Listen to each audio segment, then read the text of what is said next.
Masa menteri pertahanan kayak begini aja nggak ngerti sih pertahanan menteri pertahanan ini jenderal bintang 3. Macan yang menjadi kayak mengeong, nggak ngerti begini aja. Ini sih bicara soal kedaulatan negara, bos.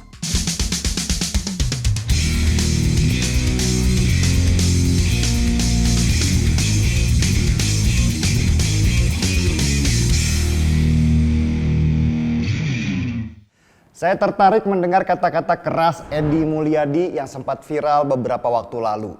Selain dia bicara tentang Kalimantan sebagai tempat jin buang anak yang ditempati oleh kuntilanak dan genderuwo, ada satu pernyataan dia yang dia lontarkan dengan sangat keras kalau Prabowo Subianto adalah macan yang mengeong.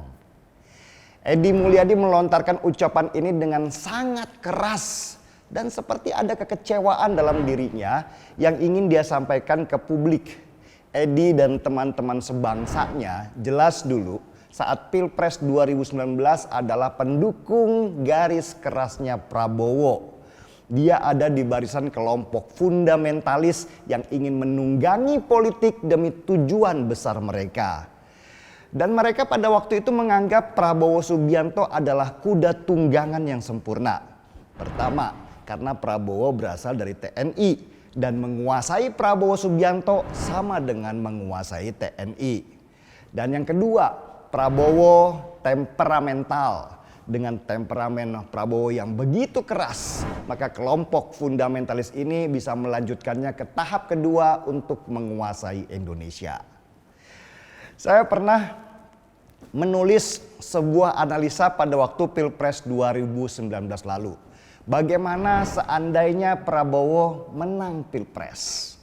Saya mengacu pada Perang Suriah di mana api itu dimulai ketika militer bergerak dengan keras dan memukul para pendemo sehingga situasi itu dimanfaatkan oleh pemberontak untuk memperbesar nyala apinya ke seluruh negeri. Saya membayangkan pada waktu itu, seandainya Prabowo menang Pilpres, maka Rizik Syihab dan kawan-kawannya termasuk si Edi Mulyadi ini akan memulai memaksakan kehendak mereka supaya pemerintahan yang dipimpin oleh Prabowo harus menerapkan syariat-syariat Islam. Rizik dan kawan-kawannya tentu mulai menghitung jasa mereka memenangkan Prabowo dan akan menagih janji-janjinya. Tentu Prabowo nggak akan mau. Dia itu adalah seorang nasionalis sejati. Perkawanannya dengan kelompok fundamentalis itu hanya didasarkan keuntungan saat Pilpres saja untuk meraih suara. Dan Prabowo tidak mungkin akan menyerahkan negara ini kepada gerombolan yang akan menjadikan negara ini negara agama. Apalagi ya, latar belakang keluarga Prabowo secara agama juga bermacam-macam. Kalau melihat karakter Prabowo Subianto, tentu penolakan ini akan dia lakukan dengan sangat keras.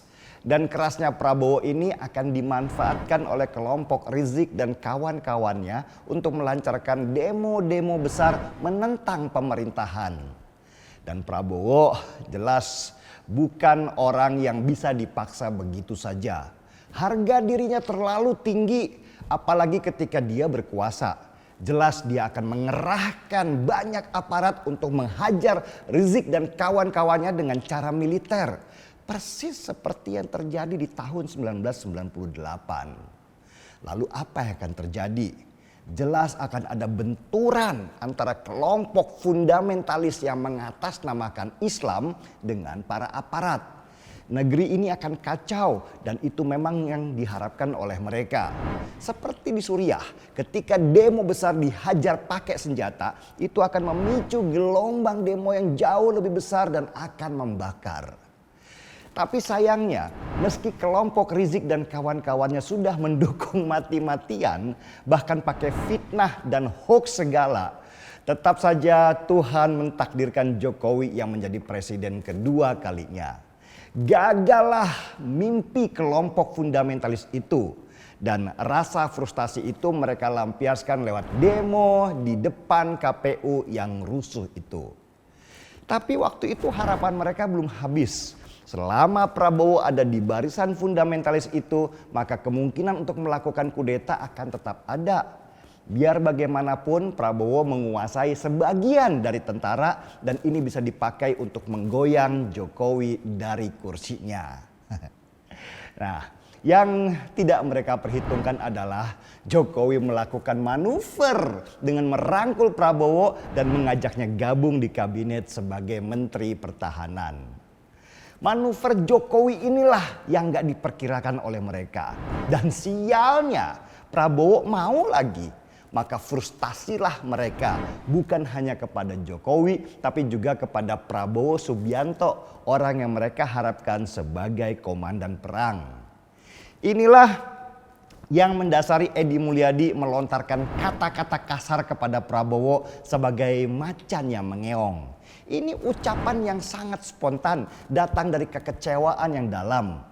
Dan apa yang diucapkan oleh Edi Mulyadi itu adalah ucapan yang ingin dilontarkan juga oleh banyak simpatisan Rizik yang dulu mendukung Prabowo dan gagal total.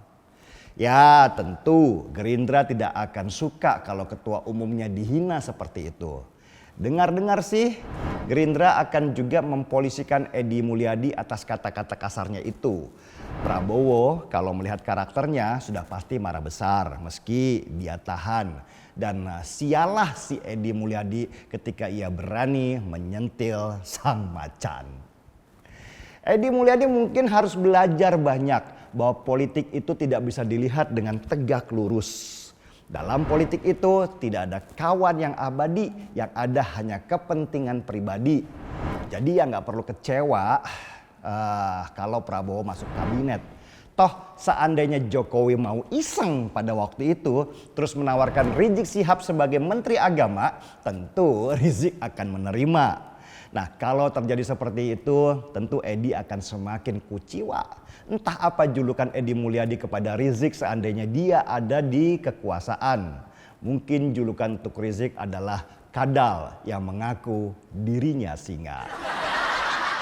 Lucu-lucu memang politik di negeri ini dan kita cukup menikmatinya dengan seruput secangkir kopi.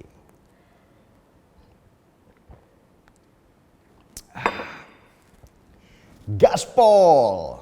Bahwa perkara ujaran kebencian yang dilakukan oleh saudara EM ditingkatkan statusnya dari penyelidikan ke penyidikan.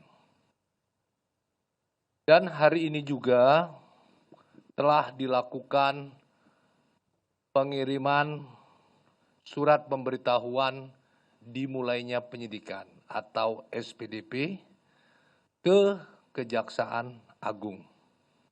Dan juga telah dibuat pemanggilan kepada saudara EM sebagai saksi serta beberapa orang lainnya untuk hadir pada hari Jumat tanggal 28 Januari 2022 mendatang. Dapat diketahui bahwasannya penyidik Barreskrim Polri juga telah mengirimkan 2 tim ke Polda Kaltim dan Polda Jateng untuk melakukan pemeriksaan saksi-saksi di wilayah tersebut, termasuk melakukan pemeriksaan terhadap saksi-saksi yang berada di Jakarta. Selanjutnya penyidik juga akan melakukan pemeriksaan terhadap barang bukti yang telah disita ke laboratorium forensik.